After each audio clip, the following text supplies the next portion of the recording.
Video number 4. Wild canids versus domestic dogs. Instincts in action. I'm Iana and today we are going full Discovery Channel. Raven, my Affin pincher, lives on a boat, but if you've ever seen him mark a dog post or scratch the sand after a poop, that's not boat dog behavior, that's wild ancestry. In this 4th episode of our dog marking series, we are comparing wild canids, wolves, coyotes, foxes, and dingoes to the domesticated dogs sleeping on your couch. Turns out those instinctual behaviors we think are bad habits have deep evolutionary roots. Let's dive into how scent marking evolved, what it means in the wild, and what behaviors still persist in our dogs today. Section number 1. Territory size and strategy. Wolves versus dogs. Wild canids, like wolves, cover massive territories, sometimes hundreds of square kilometers. Their survival depends on defending that space from rival packs. The main tool? Scent marks. Urine and feces placed along borders at trail intersections and on high ground. A wolf pack will systematically patrol and refresh these scent markers. It's not random. These are deliberate olfactory fences saying occupied, stay out. Now compare that to domestic dogs. Their territory might be your house, backyard, or walking route, but the instinct is still there. That's why dogs mark the edges of yards, fence lines, and yes, every hydrant on a walk. It's the same message, shrunk to scale. I live here. Free roaming or feral dogs in rural areas will also mark the perimeter of their actual range, just like wild canids. Territory defense is in their DNA. Section number 2. Who marks? Pack hierarchy and dominance. In wolf packs, marking is a privilege of the alpha pair. The dominant male and female do the majority of the marking. Subordinates either don't mark or do so sparingly, especially not in the presence of the alpha. Why? Because a unified sense signature strengthens the identity of the pack. Too many conflicting marks could signal weakness or disorganization. In dogs, it's more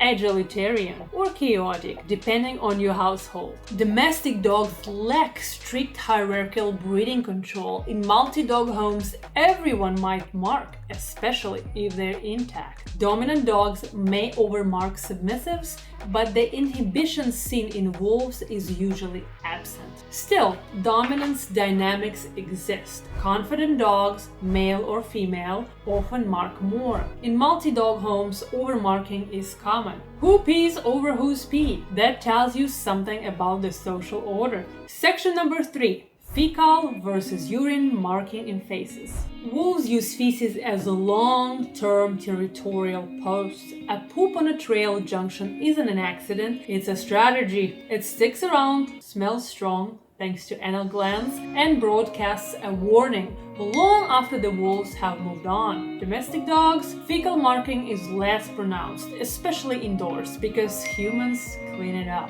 But in wildlife environments like stray dogs in rural areas, fecal marking still happens. You'll see lone turds on prominent spots, sometimes on top of another animal's droppings. That's a message. Urine marking, though, is more portable and immediate. Wolves still use it, especially for overmarking and during mating season. But for long-term territory signage, feces leads the way. Dogs retain both behaviors, but the expression changes based on environment. The more control humans exert, the more suppressed some behaviors become. Section 4. Breeding season and seasonal marking. Wild canids breed seasonally. For example, gray wolves typically mate in late winter. Around that time, marking activity surges. The alpha pair increases urine and feces marking to defend, then sites and deter rivals. Domestic dogs? Thanks to selective breeding, they can reproduce year-round. Many females go into heat twice a year with no consistent season.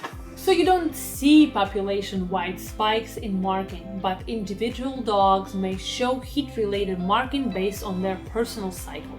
Neutered pets show even less season-linked variation. Instead, their marking is driven more by social or environmental triggers like visitors, new smell, or household stress. Section number 5. Intensity and purpose. Let's talk intensity. Wolves don't mark 30 times in 10 minutes. They mark strategically and powerfully at key points. That one high-leg urine stream or mild trail poop is a serious message. Dogs, on the other hand, are often overly generous. A city dog might mark 15 spots on one walk. I think Raven marks more than that. Not because they need to, but because they are exposed to constant novel stimuli. Other dogs scent, trash bags, lampposts. Territory layers change every hour. The purpose also differs. For wolves, marking is survival. For dogs, it's become about social status, stress management, and habit.